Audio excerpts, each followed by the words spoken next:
Hello everyone, আসসালামু আলাইকুম। কেমন আছেন সবাই? আই হোপ সবাই অনেক বেশি ভালো আছেন। সবাইকে অগ্রিমীদের শুভেচ্ছা জানিয়ে শুরু করছি আমার আজকের আয়োজন। আজ থাকছে ঈদ স্পেশাল দুধ সেমাই রান্নার সহজ একটি রেসিপি। কোনো রকম ঝামেলা ছাড়াই খুব সহজে অল্প সময়ে এই রেসিপিটা তৈরি করা যায়। তো বন্ধুরা, কথা না বাড়িয়ে চলুন দুধ সেমাই রান্নার মূল প্রস্তুত প্রণালীতে যাওয়া যাক। দুধ সেমাই রান্না করার জন্য চুলা একটি প্যানে নিয়েছি 1 লিটার ফুল ক্রিম লিকুইড দুধ। দুধ আমি আগে থেকে জাল করে নিয়েছিলাম।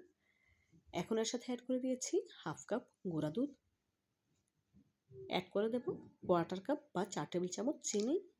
যেহেতু এখানে আমি কনডেন্স মিল্ক ব্যবহার করব, সেজন্য খুব বেশি পরিমাণে চিনি দেওয়া যাবে না। ফ্লেভারের জন্য দুটো দিয়েছি আস্ত এলাচ, স্বাদ মতো লবণ, quarter cup condense milk. Condense milk ফ্রিজে রাখা ছিল, সেজন্য জমে গিয়েছে। এখন নেড়েচেড়ে দুধে বলক তুলে নেব। যেহেতু গুঁড়া দুধ আর কনডেন্স মিল্ক দেওয়া হয়েছে, খুব সহজেই প্যানের তলায় জমে যেতে পারে, সেজন্য অনবরত নেড়েচেড়ে নিয়ে দুধ জাল করে নিতে হবে। দেখুন, এই পর্যায়ে দুধ বলক চলে এসেছে, দেখে বুঝতে পারছেন। অনবরত নেড়েচেড়ে 3 থেকে 4 মিনিট খুব ভালোভাবে জাল করে নেব। এতে করে দুধ অনেকটাই ঘন হয়ে আসবে। যেহেতু এখানে কনডেন্স মিল্ক আর গুঁড়া দুধ দেওয়া আছে, খুব সহজেই ঘন হয়ে যাবে। খুব বেশি সময় ধরে জাল করতে হবে না। দেখুন, এই পর্যায়ে দুধ কিন্তু অনেকটাই ঘন হয়ে এসেছে, দেখেই বুঝতে পারছেন। এখন গ্যাসের ফ্লেম লো আঁচে করে দিয়ে অন্য চুলায় আমি কাজু কিশমিশগুলো ভেজে নেব। কাজু কিশমিশ ভেজে নেওয়ার জন্য চুলায় একটি প্যান বসিয়ে নিয়েছি। দিয়ে দিলাম 1 টেবিল চামচ ঘি। ঘিটা আমার ঘরেই তৈরি করা। কীভাবে হোমমেড ঘি তৈরি করতে হয় তার রেসিপি অলরেডি আমার চ্যানেলে আপলোড দেওয়া আছে, চাইলে সেখান থেকে দেখে নিতে পারেন। ঘি যখন গরম হয়ে এসেছে, তখন এর সাথে অ্যাড করে দিয়েছি কিছু কাজু বাদাম, কিছু কাঠবাদাম। গ্যাসের ফ্লেম লো আঁচে করে খুব ভালোভাবে ভেজে নেব, খুব সুন্দর কালার আসা পর্যন্ত। দেখুন, এই পর্যায়ে বাদামগুলো ভাজা হয়ে গিয়েছে। এখন এর সাথে অ্যাড করে দেব কিছু কিশমিশ। ঘিতে ভেজে নেব, এতে করে খুব সুন্দর ফ্লেভার ছাড়বে আর কিশমিশগুলো ফুলে ডাবল হয়ে যাবে। দেখুন, কিশমিশগুলো ঘিতে পড়ার সাথে সাথেই কিন্তু ফুলে ডাবল হয়ে যাচ্ছে আর কালারটাও চেঞ্জ হয়ে আসছে, দেখেই বুঝতে পারছেন। অনবরত নেড়েচেড়ে খুব ভালোভাবে ভেজে নেব। খেয়াল রাখতে হবে কাজু কিশমিশগুলো যাতে কোনোভাবেই পুড়ে না যায়।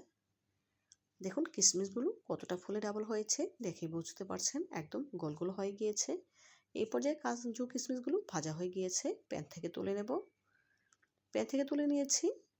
প্যানে যে অবশিষ্ট ঘিটা রয়ে গিয়েছে, তার সাথে অ্যাড করে দিচ্ছি 100 গ্রাম বার্মিচেলি সেমাই।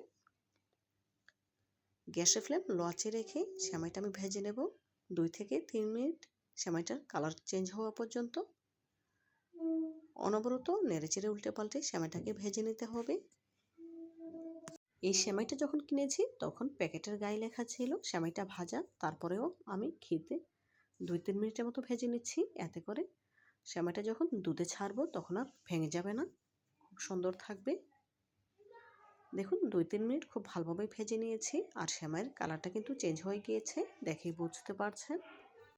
দেখুন, এই পর্যায়ে সেমাইটা আমার ভাজা হয়ে গিয়েছে। এখন প্যান থেকে তুলে সরাসরি গরম দুধে ছেড়ে দিতে হবে। সেমাইটা গরম দুধে ছাড়ার সাথে সাথেই নেড়ে নিতে হবে, কোনোভাবেই নাড়া বন্ধ করা যাবে না। এতে করে সেমাইটা যখন সেদ্ধ হবে তখন একসাথে দলা পেকে থাকবে, সেজন্য সেমাই ছাড়ার সাথে সাথেই খুব ভালোভাবে নেড়ে চেড়ে নিতে হবে। এই সেমাইটা রান্না করা একদম সহজ, একেবারে অল্প সময়ে এই সেমাইটা রান্না করা যায় আর খেতে হয় অসম্ভব মজা। দেখুন, আমি খুব ভালোভাবে নেড়েচেড়ে সেমাইটা রান্না করে নিচ্ছি। দেখুন, এই পর্যায়ে সেমাইটা প্রায় 50% মতো সেদ্ধ হয়ে গিয়েছে। এখন এর সাথে অ্যাড করে দেব কোয়ার্টার কাপ কোরানো বা ফ্রেশ নারকেল। এখানে আমি ফ্রেশ নারকেলটা ব্যবহার করছি, তবে আপনারা চাইলে ড্রাই কোকোনাট বা শুকনো নারকেলের গুঁড়ো ব্যবহার করতে পারেন। তবে ফ্রেশ নারকেলটা দিলে খেতে বেশি সুস্বাদু হয়, সেজন্য আমি ফ্রেশ নারকেলটাই দিলাম। এখন নেড়েচেড়ে নিচ্ছি। এই পর্যায়ে সেমাইটা পুরোপুরি সেদ্ধ হয়ে গিয়েছে। এখন এর সাথে অ্যাড করে দিচ্ছি আগে থেকে ঘিতে ভেজে তুলে নেওয়া কাজু কিশমিশগুলো। এই পর্যায়ে সেমাইটা আমার রান্না করা হয়ে গিয়েছে। লবণটা অবশ্যই চেক করে নিতে হবে। আমি চেক করেছি, পারফেক্ট হয়েছে। এখন চুলা থেকে নামিয়ে ঠান্ডা হবার পর একটি সার্ভিং বলে সার্ভ করে নিয়েছি।